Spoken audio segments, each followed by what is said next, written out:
verify all this. There are 49 offshore accounts. Ang binanggit ko lamang po are those specifically originating from South Korea for obvious purposes. Aren't you supposed to question the COMELEC? Is not the COMELEC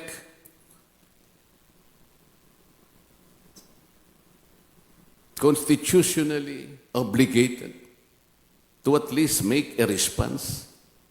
Sabi ko ka sa inyo kanina earlier, Alex Magno did already the sounding of alarm bells.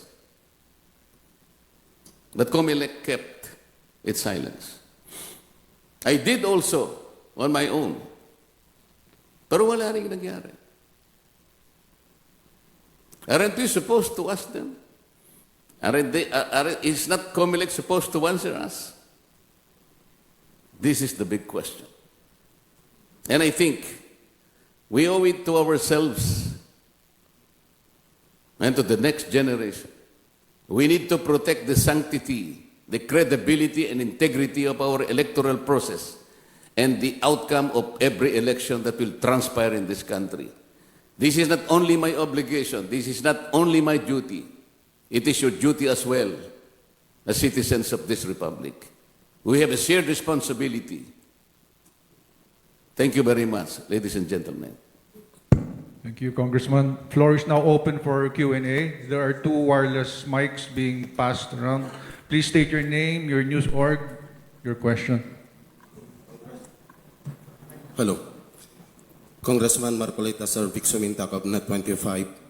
Sir, based on your presentation, particularly those intriguing facts, at until now, yung COMELEC tahimik doon sa they are supposed to be accountable to the electorate, magpaliwanag sila.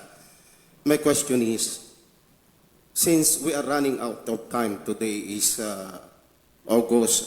July 8, by October magpa-file na tayo ng Certificate of Candidacy.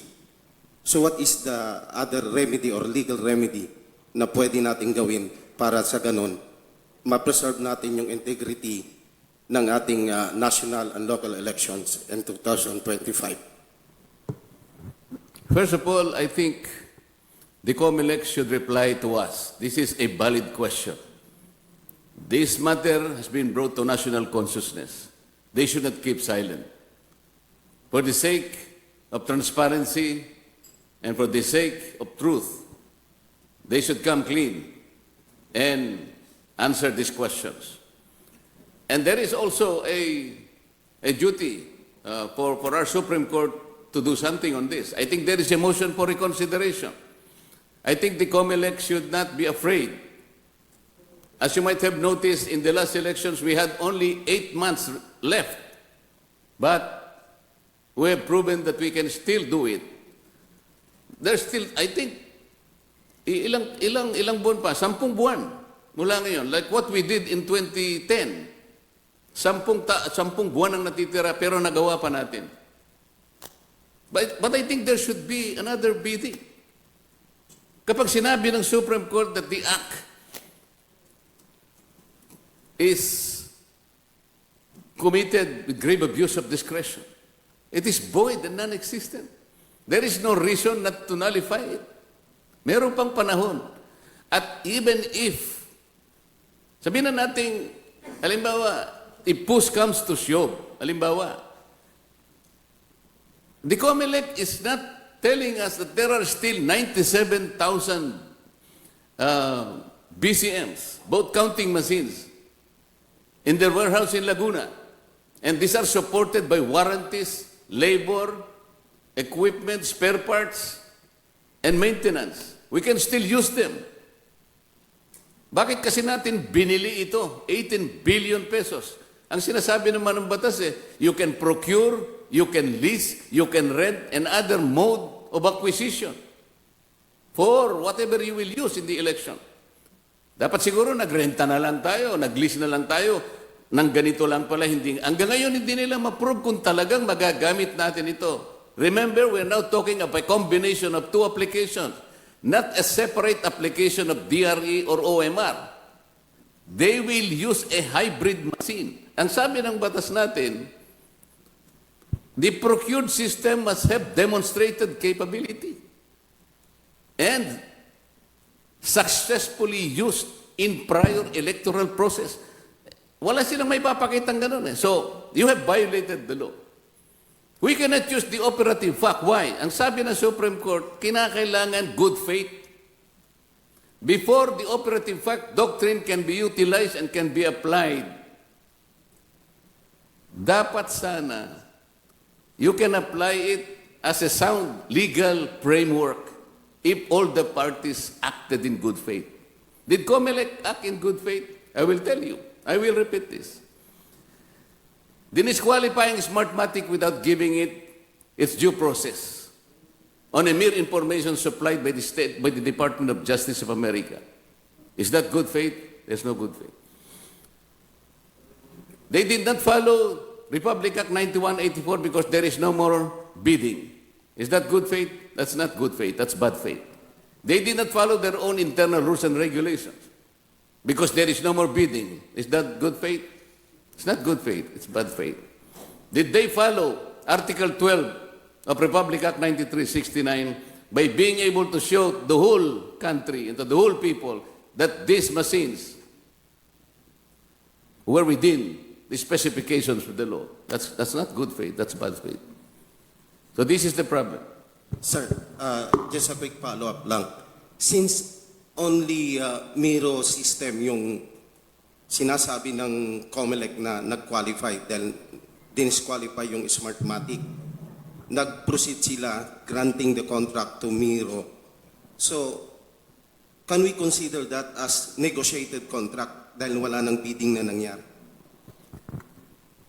Hindi nga mangyayaring nag-negotiate because hindi nga kayo nag-call ng bidding. Ang negotiated lang kung may nag-participate na other bidders and then nag-fail yung bidding, 1 and 2 nag-fail. So negotiated na yon. In the first place, wala nga ang bidding eh. So how can you call it a negotiated contract?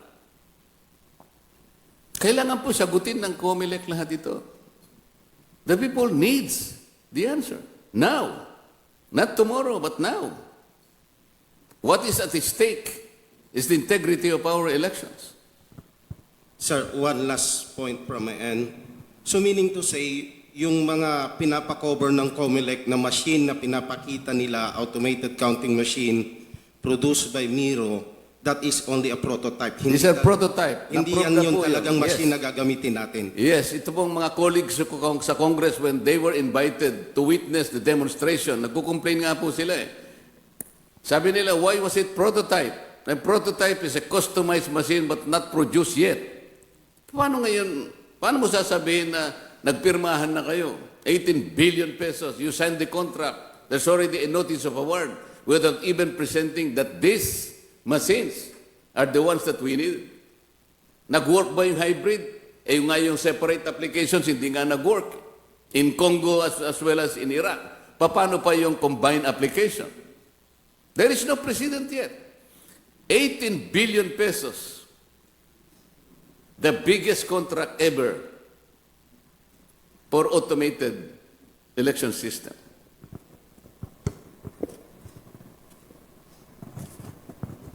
Sir, good morning po. Lianesca Panti of Hello. GMA News Online, sir. Yes, ma'am. Apo. Clarify ko lang po, you said that you are still verifying the 49 offshore bank accounts. Of the 49, meron po kasi kayong mga binanggit dun sa yung, Yes, ma'am. Yung development, how it progressed over time. Of the 49, sir, how many of those are already verified? Meron na kayong na-verify na, for sure? Yes, we are continuing the verification. Hindi lang namin masabi sa inyo ngayon kung ilan na. That's why we ask for your patience. Medyo, ano po ito, medyo critical po talaga. Kaya nga po kami nagtawag na ng ganitong press forum para tulungan nyo na rin kami. Alam mo nyo, kadadali po nito, kayo na rin po siguro ang gumawa ng paraan. Magtulungan na po tayo. For example, we're talking of 49 offshore bank accounts. Mapapadali po ito. For example, if you go to COMELEC, Sir, there was a serious array of information surrounding or relating to the procurement of Demiru machines. Para po siguro mapadali natin, would you, for example, all the members of the Commission on Elections probably issue a waiver so that this representation and his team can go on verifying this in a faster mode? Baka gusto nyo kaming tulungan. Okay, sir. Sir, okay. Yung follow-up ko lang po. You made a conclusion kasi na yung 49 can be traced to a COMELEC official. Official or officials? I am not making a conclusion. The indications lead to. Indications. Yes.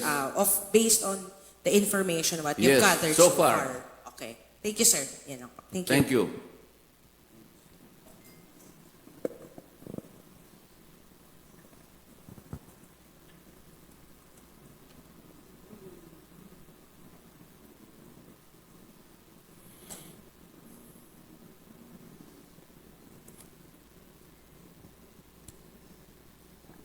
Parang tumahimik. Ay, Nabigla lamang ba kayo dahil you did not expect this, or you are no longer interested to ask questions on a very important issue concerning our future as a country? yes, sir, I'm Sheila Crisosto po, Philippine Star. Sir, you Yes, ma'am. mentioned this is a link lang to one official, pero yung account this big, do you really believe na only one person is involved, or maybe Sa a ngayon po, syndicate? sa ngayon, based on our verification, it leads to only one person muna. Pero you suspect din na maybe syndicate. I still don't know because this is a work in progress. Pero yun lamang pong 49 offshore accounts talagang kamuntik na po akong nahulog sa upuan ko, talagang nakakabigla po talaga ito. I myself did not expect this. Kaya nga po ako tumawag ng press con kagaya nito, pagtulungan po natin. Obligasyon po natin ito. Let's get to the bottom of this. Sir, do you have a time frame when you're going to unmask this person and maybe file a case? Would depend on how fast we can do the verification kasi medyo ano rin po ito, medyo alam nyo naman, medyo mahirap din po ito.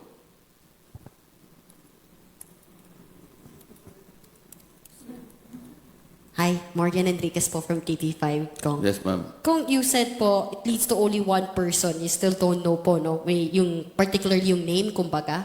O may pangalan na po ba tayo? May lead na po ba tayo? Kung sino po ito? Ayaw po nating sabihin ang pangalan kasi nga it's unfair naman na sabihin natin ang pangalan while we are still in the process of verifying this. Kailangan po, ako naman po ang laging naging prinsipyo ko po, palagi po akong sigurado, hindi po ako, kumbaga sa namamaril, hindi po ako bumabaril ng padaskul-daskul lang. Sharpshooter po ako eh. Hindi po nyo na itatanong. Sige. Pero kung, so ayaw niyo lang po sabihin yung pangalan, pero ibig sabihin may pangalan na po tayo, gaano po kataas na official po ito sa comment? Basta po official po ng COMELEC. Let's leave it at that. Yes, sir. Yung mga violations ng COMELEC.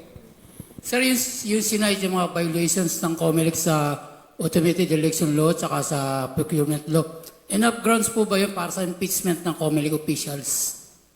Medyo, Enough grounds for impeachment ng COMELEC officials?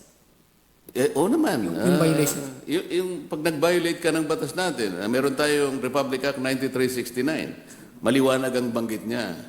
Yung ipo-procure mong system, sabi niya ganun, must have demonstrated capability. At kinakailangan it was successfully used in prior elections, here or abroad. It's incumbent upon them to produce precedents, actual experience that these machines are the ones that we needed, based on the categorical mandate of the law. Yung terms of reference lang niya. The minimum requirement, sabi niya ganun, there should be a combination of two applications. Sila mismo gumawa ng terms of reference. Sabi niya, it is a hybrid machine, a combination of OMR at saka yung DRE.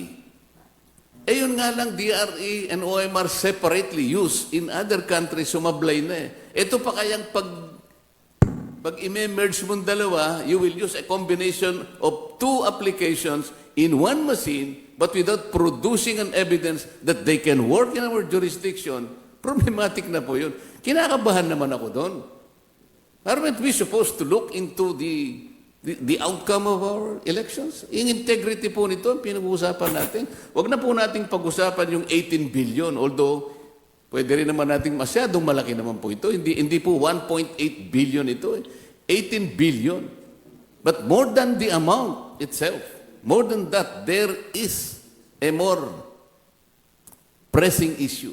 This is the integrity, the credibility, and the sanctity of our national elections. Sir, do you have any plans to initiate an impeachment complaint against the... Let's cross the bridge when we get there. Siguro ang iniisip ko ngayon is to file an appropriate resolution, an inquiry into the subject matter, para sa ganun mapadali natin o magkatulungan tayong lahat. But foremost, kaya ko po tinawag ito. You are all responsible members of media. Alam ko po na pare-pareho tayong may puso ng hindi natin pababayaan na basta na lang mapariwara ang quality ng ating election. It is also your responsibility, hindi lang po ako. Kaya ako po tinawag ito para magkaisa tayo. Pagtulungan po natin ito alang-alang sa ating bansa.